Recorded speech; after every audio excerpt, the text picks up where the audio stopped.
Take this. Please, can I buy your time so you can talk to me? I am so lonely and no one to talk to. Just to talk to you, is that all you want?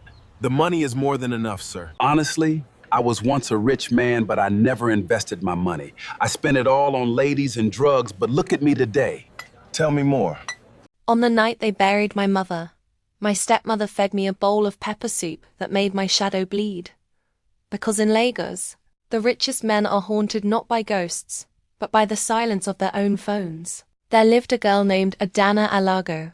She was the only child of Chief Obiora Alago, a man whose wealth in crude oil and real estate could buy a small country. But Adana's greatest asset was not her father's money, it was her mother's love. Her mother, Azine, was a soft-spoken woman from the village of Nemo. She taught Adana how to cook jollof rice without burning the bottom, how to plait her hair into a crown, and most importantly, how to see goodness in every soul. But goodness does not protect you from cancer. When Adana was 17, Azine died after a battle with a disease that ate her insides like termites on Iroko wood. Chief Obiora was a broken man for exactly 3 months. Then, his business associates introduced him to a woman named Gladys. Gladys was a widow with 2 sons from Benin City. She was beautiful in a sharp, hungry way, her eyes always calculating. Her smile always 2 seconds too late. Within 6 months, she had moved into the Alago mansion in Ikoyi.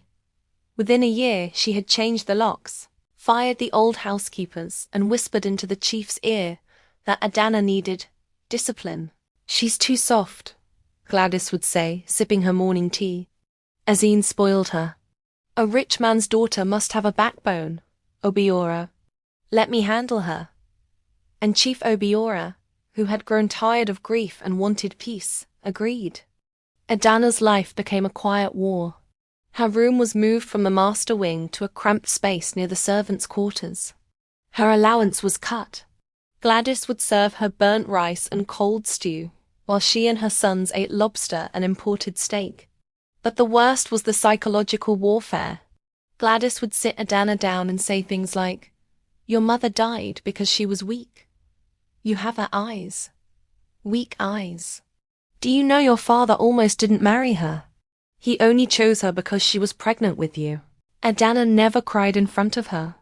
She had learned to cry inside the walk-in closet of her old room, among the designer clothes she was no longer allowed to wear, pressing her face into her mother's abandoned wrapper that still smelled of shea butter and rose. But her father still loved her. That was the problem. Every evening, Chief Obiora would call Adana to his study. He would give her chocolates from Switzerland, whisper stories about her mother, and say, "You are my favorite, my Adana. My only daughter. Don't let Gladys trouble you." And Gladys would stand outside the door, ear pressed to the wood, listening. Her jaw would tighten.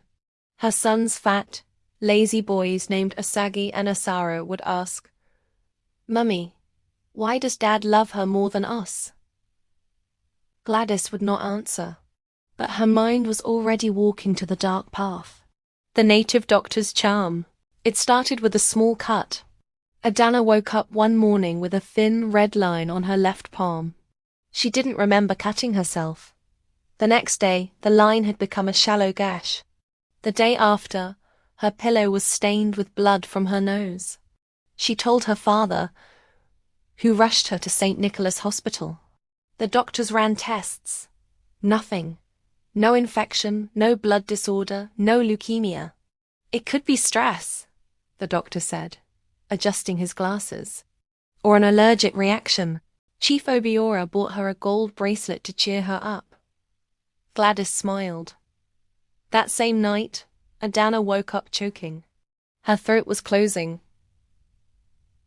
She stumbled to her father's room, gasping. He drove her to the emergency room at 2 a.m. Again, the doctors found nothing. But Adana knew. In the quiet of her new room, she had seen Gladys sneaking out of the house at midnight twice that week.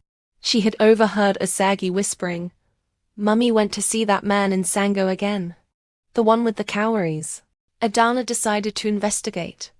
On a Saturday when Gladys took her sons to the salon, Adana searched Gladys's closet. Behind a row of cheap knockoff handbags, she found a small leather pouch. Inside was a piece of paper with Adana's name written in red ink, a strand of her hair, and a piece of her old nightgown. The paper was folded into a triangle and stained with palm oil and dried blood. Her hands trembled. She went to the only person she trusted. Elisa, the family driver. Elisa had been with the Alagos since before Adana was born. He was a quiet man from Enugu, with grey hair and kind, tired eyes. When Adana showed him the pouch, his face went pale. "This is not ordinary," he whispered. "This is a slow-kill charm. It causes gradual sickness. The victim suffers for months before dying of natural causes." Gladys went to a native doctor in Ogun State. "I know the man, he is called Baba Ogunmo." Elisa took Adana to Baba Ogunmo the next day. The native doctor was a skeletal old man with one eye that was perpetually closed. His shrine was filled with skulls of goats and the feathers of vultures. He sat on a leopard skin and laughed when he saw the pouch. "Ah, that woman," Baba Ogunmo said, spitting cola nut juice. "She came to me 3 times. First time, she wanted you to drown in the bathtub. I told her, 'That charm requires your own blood, madam.' She refused. Second time, she wanted your father to disown you. I said, 'That one is not my specialty.' Third time, she brought this pouch and paid me 50,000 naira for the slow kill. But it's not working properly," Adana said, her voice shaking. Baba Ogunmo leaned forward. His one good eye glowed. "Because your mother's spirit is strong, child. Azine was not just any woman. She was a daughter of a priestess from the Aguileri clan. When she died, she placed a guardian on you. The charm keeps failing because every time Gladys activates it, your mother's spirit slaps it away. That's why you bleed but do not die. That's why your throat closes but opens again." Adana wept. Not from fear, but from the realization that her mother was still fighting for her from the grave. "What do I do?" she asked. Baba Ogunmo handed her a small gourd of black powder. "Put this in Gladys's food. She will not die, but she will develop a terrible rash on her face for 3 moons. It will shame her. And then leave this house, child, because next time, she will not use a charm. She will use a knife, the exile." Adana did as instructed. She mixed the powder into Gladys's evening egusi soup. 3 days later, Gladys's face erupted in boils. The skin peeled off in sheets. She screamed at the mirror, accusing Adana of witchcraft. Chief Obiora, confused and exhausted, sent Adana to live with his sister in Port Harcourt. "Just for a few months," he promised. "Let Gladys calm down." Port Harcourt was a blur of gas flares and rain. Adana enrolled in the University of Port Harcourt to study mass communication. She lived in a small hostel room with 3 other girls who had no idea she was a billionaire's daughter.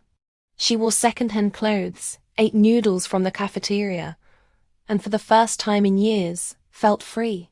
But her heart was still in Lagos, and her heart was still waiting.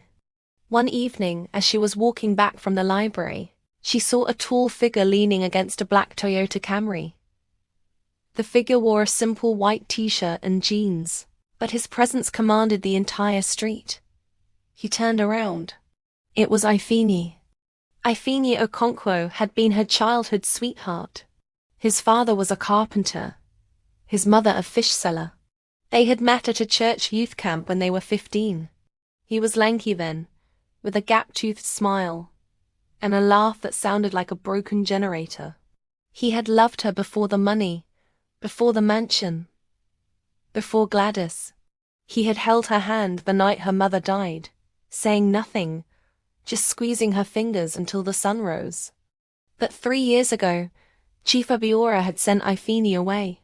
"You are a commoner," the chief had said, waving a check. "Take this money and go to Canada. Forget my daughter." Efeni had refused the check but accepted the exile. He had left for Canada on a student visa, promising Adana he would return rich. Now he stood before her, taller, broader, with a trimmed beard and eyes that still held the same gentle fire. "Adana," he said, "I sent you 50 emails. You never replied." "My stepmother deleted them," she whispered. And then she ran into his arms and cried for an hour. Ifeni had not become a billionaire. He had become something better. A successful architect with his own small firm in Toronto. He had saved every kobo, designed sustainable housing projects, and returned to Nigeria not to flaunt wealth, but to find her. "I heard what Gladys did," he said, stroking her hair. "Elisa called me. I don't care about any of it. The curses, the sickness, the drama. I don't care if you have a million stepmothers trying to kill you. I came back to marry you, Adana. If you'll have me." She said yes before he finished the sentence. The wedding that shook Lagos? The wedding was a quiet affair in a registry. Because Ifeni insisted. "Let them talk," he said. "We don't need the noise." But the noise came anyway. Gladys showed up uninvited, her face still scarred from the rash, wearing an enormous hat and a dress the color of envy. She stood at the back of the hall, arms crossed, hissing like a snake. Chief Obiora walked Adana down the aisle, if a 10-foot corridor in the marriage registry can be called an aisle. He was crying. For the first time he looked old. "Your mother would be proud," he whispered. Gladys tried to disrupt the ceremony. "Objection!" she shouted when the registrar asked if anyone had a reason the couple should not wed. "This girl is cursed. She poisoned me." Ifeni turned around slowly. He looked at Gladys not with anger, but with pity. "Madam," he said, his voice calm and low, "the only poison in this room is the one in your heart. Now sit down before I call the police for the attempted murder you committed on my wife." The room went silent. Gladys sat down. The wedding proceeded. That night, as Adana and Ifeni celebrated with jollof rice and small chops in a modest apartment in Lekki Phase 1, Adana's phone buzzed. It was a text from an unknown number. "This is not over. You will pay." She deleted it and went back to dancing with her husband. The lonely billionaire. 10 years later, Lagos had changed. The third mainland bridge had been repainted blue. A new metro line ran from Agege to Marina. And Ifeni Okonkwo's architecture firm had exploded into a multinational construction empire. He had built the tallest building in West Africa, the Okonkwo Tower in Eco-Atlantic. He was worth over $400 million.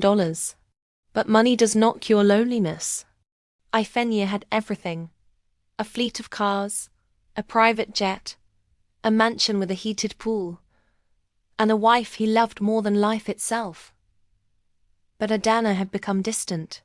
The trauma of her stepmother's attempted murder had resurfaced after the birth of their twins, a boy and a girl named Chuka and Adaze. She had started seeing a therapist in London, spending months away from home. She loved Ifeni, but she could not shake the feeling that everyone wanted something from her. And Ifeni? He was surrounded by yes-men.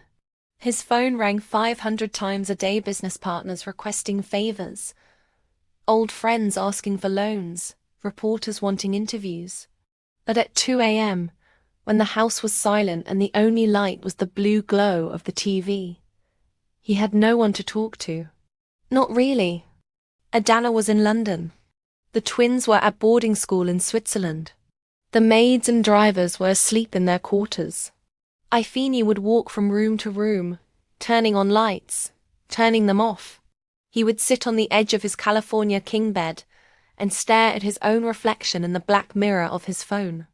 He tried to call his old friend from university, Emeka. Emeka answered, said, "Boss, how are you? I have this business proposal." Ifeni hung up. He tried calling his mother. She said, "My son, send me money for the new church building." He tried calling a therapist. The therapist said, "That will be $500 per hour." One night he had a breakdown. Not the dramatic kind with tears and screaming. The quiet kind. He sat in his car, a midnight blue Rolls-Royce in the garage, engine off, and just sat there for 3 hours. The security guard knocked on the window. "Sir, are you okay?" Ifini rolled down the window. "Do you want to talk?" he asked. The guard looked confused. "Talk about what, sir?" "Anything. Football. Politics. The weather." The guard hesitated. I have to patrol the perimeter, sir." Ifini nodded. He drove to a gas station at 3 a.m., bought a bottle of water, and asked the attendant, "Do you ever feel like no one really knows you?" The attendant, a young man named Sunday, said, "Sir, I don't even know myself." Ifini laughed. It was the first genuine laugh in months.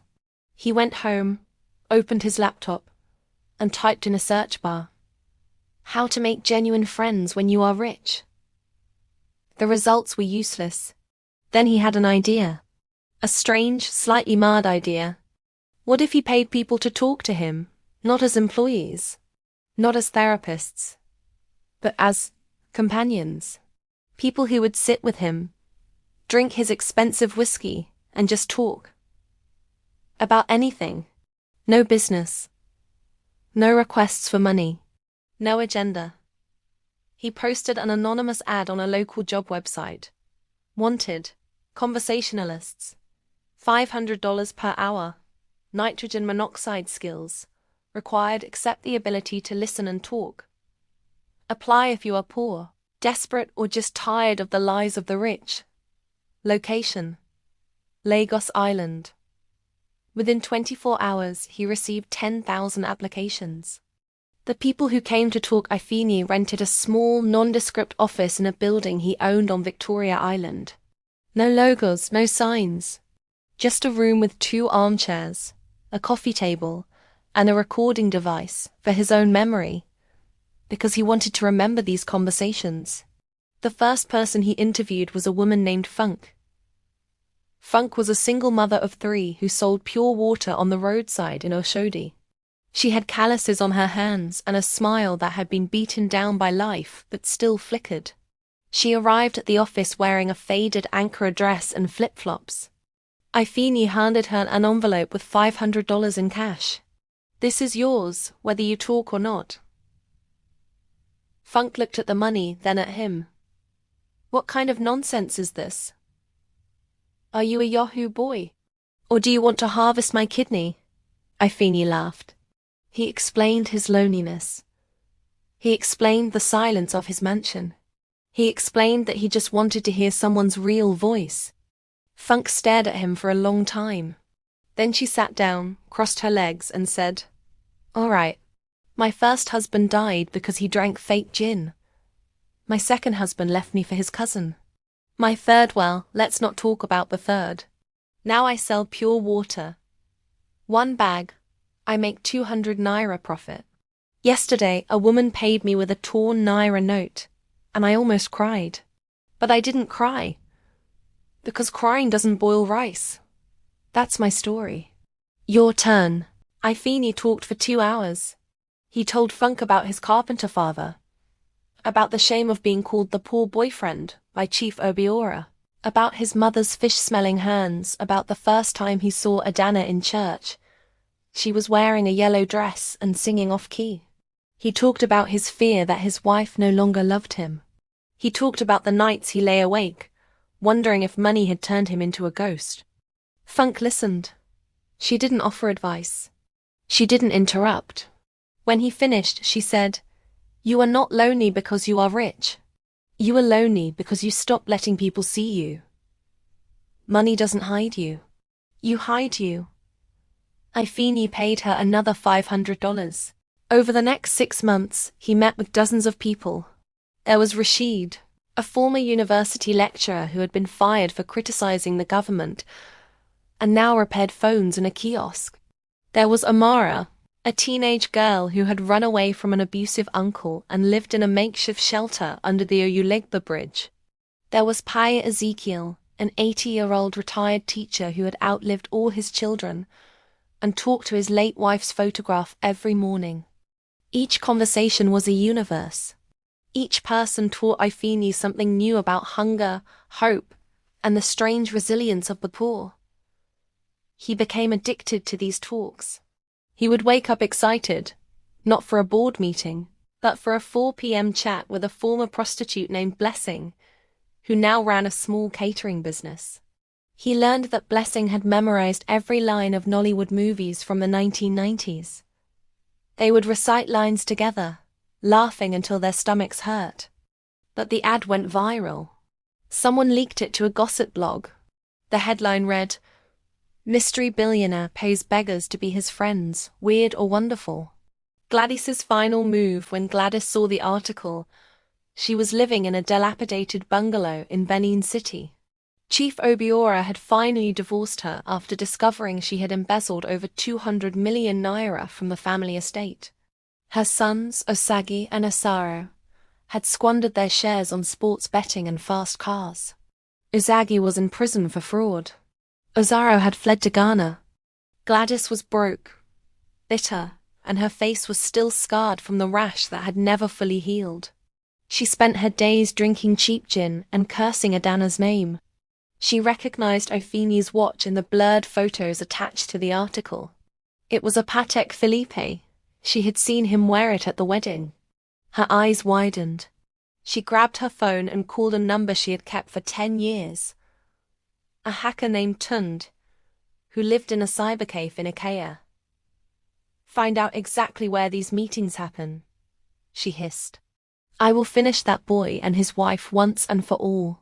Tund tracked the IP address of the anonymous ad. Within a week, Gladys knew the location of Ifeanyi's office on Victoria Island. She also knew his schedule every Tuesday and Thursday, 2 p.m. to 6 p.m. He met with his conversationalists.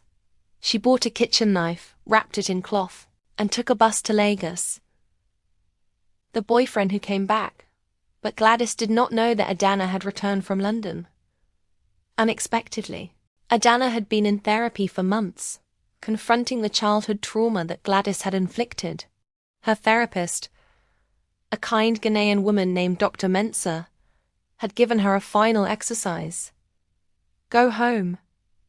Face your husband. Tell him everything you've been too afraid to say.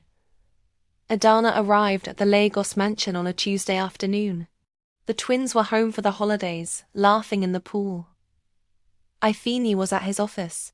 She decided to surprise him. She drove to Victoria Island, parked her Mercedes in the underground garage, and took the elevator to the 3rd floor. When the elevator doors opened, she saw a figure standing outside Ifeanyi's office door. A stooped, thin woman in a black dress, clutching a wrapped bundle to her chest. "Gladys?" Adana whispered. Gladys turned around. Her eyes were wild, bloodshot, manic.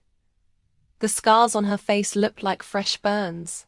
"Ah, the favorite daughter," Gladys cackled. "Perfect. I was going to kill your husband first, but now I can kill both of you. 2 birds with 1 stone, isn't that what they say?" She unwrapped the knife. It was a long, serrated blade, the kind used for cutting meat in the market. Adana did not run. Instead, she stepped forward. "Put the knife down, Gladys." "Why should I? Your mother stole my chance at happiness. Your father chose you over my sons. Then you took Ifeanyi, a poor boy I could have married off to my niece.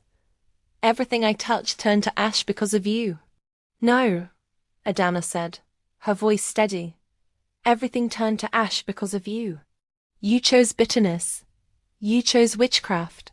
You chose to hate a child instead of love your husband. My mother is dead, Gladys. She's been dead for 20 years. And you're still fighting a ghost." Gladys screamed and lunged. But at that exact moment, the office door opened. Ifeanyi stepped out, followed by Funk, the pure water seller, who was holding a cup of tea. Ifeni saw the knife and moved on instinct. He grabbed Gladys's wrist, twisted, and the knife clattered to the floor. Funk poured the hot tea on Gladys's arm. Gladys howled and fell to her knees. Security guards arrived within seconds. The police were called. Gladys was arrested and charged with attempted murder. This time, there was no native doctor to save her. No charm to deflect the law.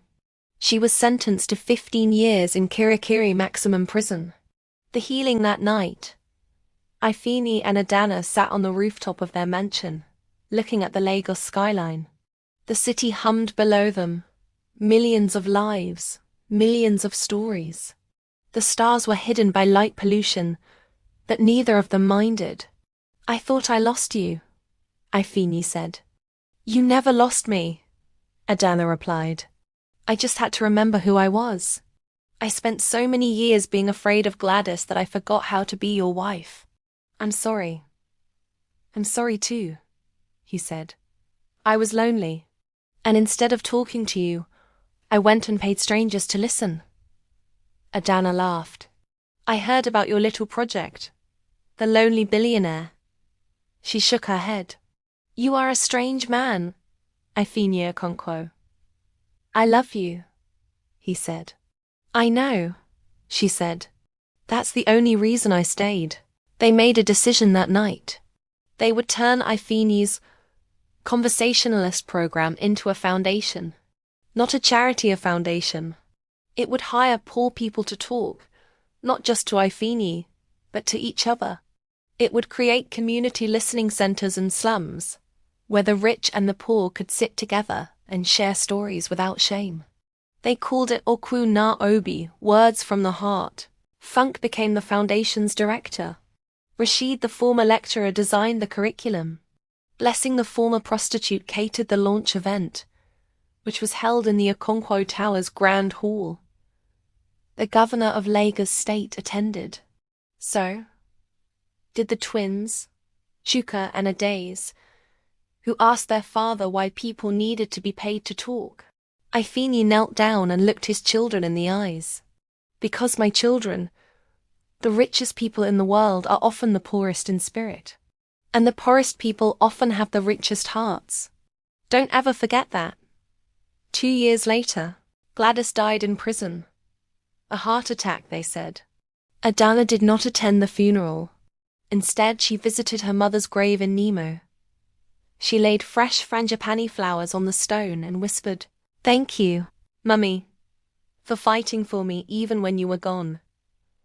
Ifeni closed his Lonely Billionaire project, but not before he had personally interviewed 1,200 people. He kept a leather-bound journal of their stories' one-line summaries that he would read whenever he felt the silence creeping back. Entry number 1 from Funk. Pure water seller. 3 children. Says loneliness is a luxury the poor cannot afford. Entry number 47 from Rashid. Former lecturer. Repairs phones. Says the most broken things can still transmit signals. Entry number 312 from Amara.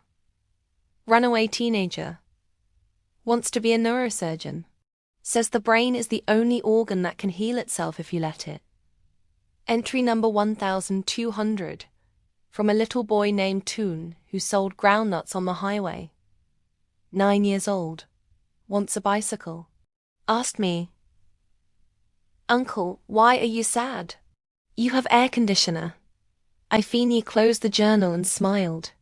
From his window, he could see the entire city of Lagos, a sprawling, chaotic, beautiful mess of wealth and poverty, love and betrayal, life and death. And somewhere down there, a woman named Funk was telling a story to a group of strangers in a community center. A former prostitute was serving them tea. A former lecturer was writing down their words.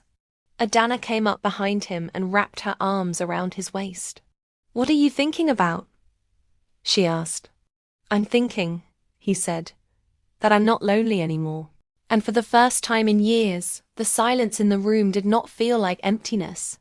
It felt like peace. The end Don't forget to like, subscribe, and share this story with someone who needs to hear it.